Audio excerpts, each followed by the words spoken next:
This tiny USB stick is about to become the brain of your entire server. Here's how. Today, I'm kicking off a brand new Unraid beginner series. In this episode, I'll walk you step by step through creating your Unraid USB installer, installing Unraid on your hardware, and logging into your server for the very first time. If you're completely new to Unraid, this is the perfect place to start. No confusing steps, no assumptions, just a clean, simple walkthrough. Let's dive in. If you want to grab the exact USB drive I'm using in this tutorial, I've linked it below. It works great for Unraid. And if you're ready to pick up your Unraid license, my link is down there too. It helps support the channel at no extra cost. Let's get started. First, head over to unraid.net and download the Unraid USB Creator tool. This is what we'll use to build our bootable installer. It works on Windows, Mac OS, and Linux, but I'll be using Windows for this tutorial. In the top right, we're going to click on Free Trial. Now we need to download the USB Creator for your operating system. You'll see there's 3 different options here, Windows, Mac, and Linux. I'll be choosing the Windows option. Clicking on that will download it to your machine. Note where it's being stored at. If you're on a Windows device, most likely it's going to be under your Downloads folder. Once the file is downloaded, go ahead and click on it to run it. Then we'll follow the simple steps. Click Install. Make sure that Run Unraid USB Creator is checked, and then hit Finish. Looks like my Unraid Creator is in the background here, so I'm going to minimize my web browser, and there's the creation tool. All right, now you're going to take your USB flash drive that you want to put the Unraid operating system onto and stick it into your computer. In this window here, we're going to need to choose on which OS option we'd like. Select Choose OS, and then choose the version that you would like. I'm using the latest stable release, which at the time of this recording is 7.2.0. Next, you need to click on Choose Storage and select your flash drive. And remember, everything on it will be erased. Then click Next. The next little window that pops up is Settings. Here you can set your server name, the network type, and if you do a static IP, the IP address of the server. So let's give it a descriptive name. Tower is fairly generic. This is going to be a new demo server for me, so I'm going to name it New Demo. Next, we've got network mode. We've got 2 options here, DHCP or static. I strongly recommend that you do a static IP address unless you want to pull your hair out. You can also choose DHCP and statically assign an IP address from your router using a DHCP reservation, but that's a bit more advanced and beyond the scope of this video. Next, we have IP address. Here, you'll want to choose an easy-to-remember IP address for your server, depending on your network layout and your available addresses. Some common network layouts are 192.168.1.whatever and 192.168.0.whatever. A lesser common one is 10.0.0.whatever, which is what my network uses. If you're unsure about your network and you like to check to see what your network is using, do this. On a Mac, you'd go to System Settings, Network, Advanced, and then TCP/IP. On Windows, we're going to go open up a command prompt. So we'll type CMD, press Enter.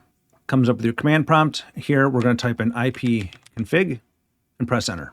Doing that, you'll get a list of results for the different network devices in your machine.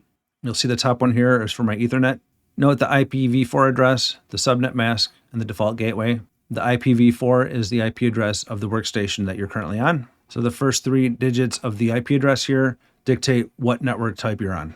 Once you've got that determined, we need to look for an address that's available. Like I said, I'd pick something easy to remember. So once you get something in mind, we'll go down to the bottom of this command prompt window, and we're going to ping it and see if it's available. So I'm going to type in ping the IP address that I'd like. So 10.0.0. Let's say 10. It comes back with a reply, meaning that that is an actual address that's in use, so I can't use that one. Let's try another one. There we go. We've got destination host unreachable, which means that there's nothing responding to that IP address, so it should be available. If you want, you can leave the command prompt window open, go back to your installer, and I'm going to type in the IP address that I chose, 10.0.0.13. The net mask of 255.255.255.0 is most likely what yours is set at. If you're unsure, you can always do that IP config again, and you'll see subnet mask here. Whatever you have here is what you should put in on the installer part over here. Mine match up, so we can move forward. Gateway. The default gateway from doing your IP config is listed here. That's what you're going to put in down here. So whatever yours is, if it's 192.168.1.1, then that's what you'd put in. Mine is 10.0. Yeah, and you can't do dots. You got to tab between them. There you go, 10, tab 0, tab 0, 1. All right, next, DNS server. Here you'll need to enter the IP address of a public DNS server. There's a lot of them out there. A few of the most popular ones are Cloudflare's, which is 1.1.1.1. Google's is 8.8.8.8. Or Quad9 is 9.9.9.9. I'm going to use 1.1.1.1. Then I'll press continue. Once again, you've got one final warning here that all data on this drive will be erased. So make sure there's nothing on there that you need. Once you're sure, go ahead and hit yes. Now we'll just sit back and wait for the Unraid installer tool to finish. If you're using a somewhat modern computer, then it most likely supports UEFI. If that's the case, then you're all done. If you are using older hardware that does not have UEFI support, then you'll need to run a script to make the USB drive bootable with legacy BIOS support.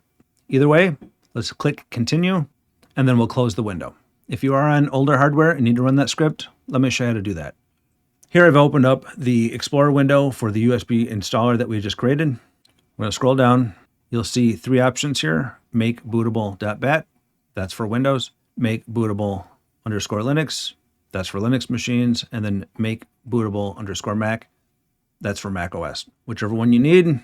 If you're running Windows, you'll find the make bootable.bat. Double click that file to execute it. It'll run a batch file, runs the script. It'll go through and make the USB drive bootable on legacy BIOS support machines. I know that mine has UEFI support, so I'm not going to be running this. Now it's time to take that USB flash drive and plug it into your Unraid server, power it on, and boot from the USB drive. Depending on your hardware, you may need to hit something like F11 or F12, or maybe even delete, to get to your boot menu. So make sure that everything is plugged in, and then turn it on. When Unraid boots for the first time, you'll see a boot menu.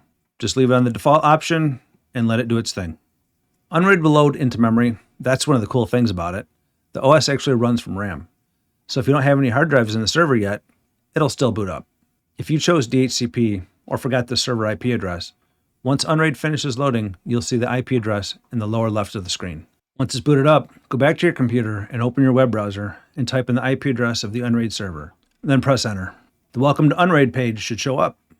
Now you're going to need to create a secure password for the server. To do that, we'll click on Create a Password. What? I've got a visitor. Come on up. There we go. There you go. Say hi. Okay. You need to go over here, though. Here, you'll enter your password, and then you'll confirm your password. Choose something rather secure, as you don't want anyone getting into this. Once you've got those both in there, go ahead and hit Set Password. There we go. We're logged in. Now, if you want to start your free trial, you can just click Start Free Trial. Or if you picked up a license using my link down in the description, then you can just click Redeem Activation Code and enter that there. If you do start free trial, it'll want you to create an Unraid.net account. Click on Start Trial. It'll create a license key and assign it to your USB flash drive. I already have a license key that I'm going to apply to it, so I'm not going to start the free trial. For now, let's just go over to Dashboard. Top left, click on Dashboard. And that's it. Your Unraid server is officially up and running.